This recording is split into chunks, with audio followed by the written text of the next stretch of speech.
안녕하세요, 속보입니다. 어제는 코스피와 코스닥이 너무 많이 올라가지고 사이드카가 걸렸는데 오늘은 또 너무 많이 빠져서 사이드카가 걸리는 일이 생겼네요. 자, 말씀드린 대로 지금 현재 시간 기준으로 코스피가 마이너스 3% 정도 하락하고 있습니다. 물론 어제 상승했던 거에 비하면은 하락폭이 그렇게까지 크진 않지만 그래도 마이너스 3%면 작은 규모는 아니잖아요. 코스닥도 마찬가지로 마이너스 3% 정도 하락하고 있는데 이 역시 어제 상승했던 거에 비하면 그래도 양호하다 라고 하기에는 또 3%가 작은 수치는 아닌 것 같습니다. 우리가 공매도에 대한 이야기를 할 때요, 항상 이야기하는 것이 공매도가 있기 때문에 변동성이 확대된다라는 것을 지적하고 변동성 확대를 막기 위해서 공매도를 제한한다라고 이야기하는데요. 실제로 얼마 전에 나온 자본시장연구원의 보고에 따르면 공매도가 있은 이후에 오히려 주가의 변동성은 확대됐다라는 분석 결과가 있었습니다. 그런데 정말 그렇네요. 공매도가 있기 전에는 이 정도의 움직임이었는데요. 공매도가 금지된 이후로는 이런 움직임 아니겠습니까? 정말로 실제로 공매도 규제가 변동성을 잡아주는 효과는 없구나라는 것을 이번에도 확인할 수 있는 것 같습니다. 어제 저도 공매도 제한에 대해서 많은 분들과 이야기를 나눴는데요. 그 중에서 이제 가장 심각한 문제 중에 하나가 가격 발견 기능이 떨어진다라는 이야기입니다. 좋은 시장일수록이요, 거래하고 싶은 시장일수록 그 시장에서 발견해낸 가격이 맞을 확률이 큽니다. 예를 들어 볼까요? 코스피라는 시장이 있습니다. 그리고 삼성전자라는 회사가 있어요. 이 삼성전자라는 회사의 주가가 어느 정도가 적당한지 니네들 한번 거래해봐라. 니네 마음대로 한번 해봐. 그래서 어느 가격이 적당한지 한번 마음대로 거래해봐 라고 하면 막 치고받고 나는 팔 거야, 나는 살 거야 하다 보면 아주 적당한 가격을 발견하게 된다라는 거죠. 사실 시장이 갖고 있는 가장 중요한 기능 중에 하나가 이 가격 발견 기능인데, 가격 발견 기능이 제대로 작동하기 위해서는 살 수도 있어야 되고 팔 수도 있어야 된다라는 이야기입니다. 그렇기 때문에 공매도를 제한하게 되면 아무래도 가격 발견 기능이 떨어질 수 있다라는 우려가 있는 거죠.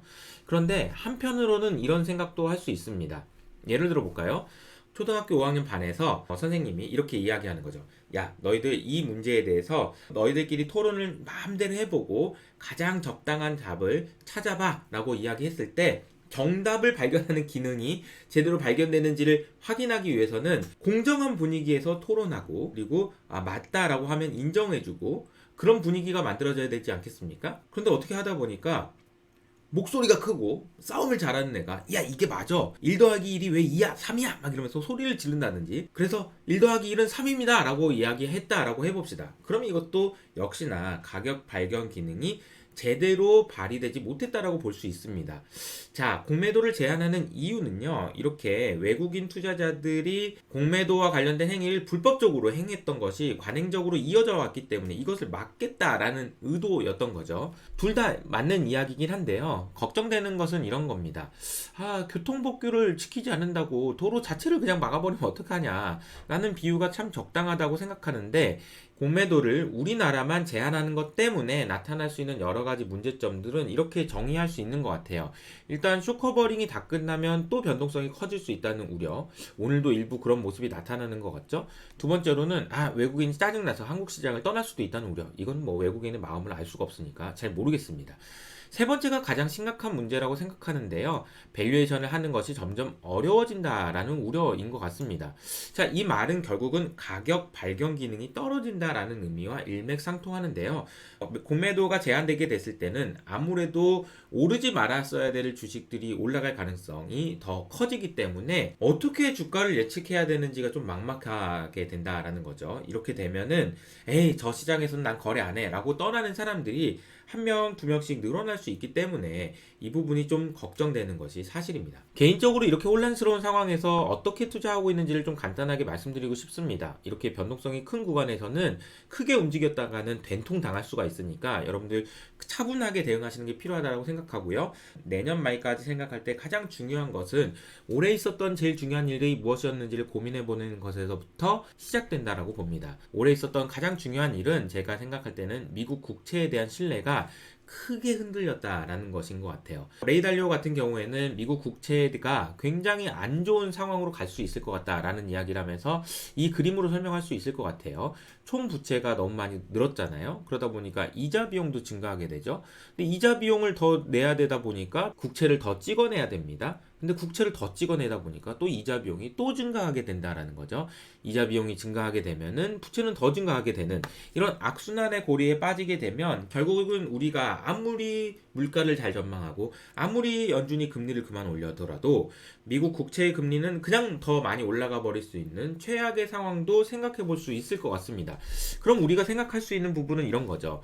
미국의 상황을 우리 최근에 이슈가 많이 됐던 청년 부채의 문제와 연결해서 생각해 본다면 이 청년이 정말로 아직 일자리를 구하지 못해서 초년생이기 때문에 월급이 낮아서 빚을 못 갚는 그런 상황이었다라고 해봅시다. 이 경우에 청년이 이 문제를 해결할 수 있는 방법은 딱 두 가지밖에 없습니다. 첫 번째로는 어떻게든 긴축을 해서 돈을 안 쓰는 거죠. 그렇게 해서 돈을 갚는 겁니다. 그런데 사실 이 방법으로는 빚을 갚기가 상당히 어렵습니다. 아무리 안 쓴다고 하더라도 수입이 없으면 빚을 갚을 수가 없기 때문이죠. 두 번째 방법은 뭐냐면요. 이자를 내야 되는 돈보다 더 많은 돈을 벌 수 있는 사람이 되는 것입니다.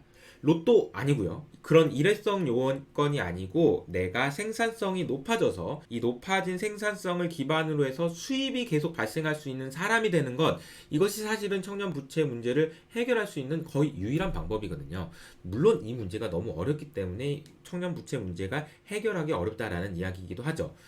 방금 말씀드렸던 내용을 그대로 미국에 적용해 본다면 이렇습니다. 이렇게 높은 금리에도 불구하고 미국 정부가 이 문제를 해결할 수 있는 유일한 방법은 높은 금리보다 더 높은 생산성의 향상을 가져올 수 있는 것밖에 없다라는 거죠. 제가 개인적으로 생각할 때 가장 유력한 후보는 역시 AI입니다.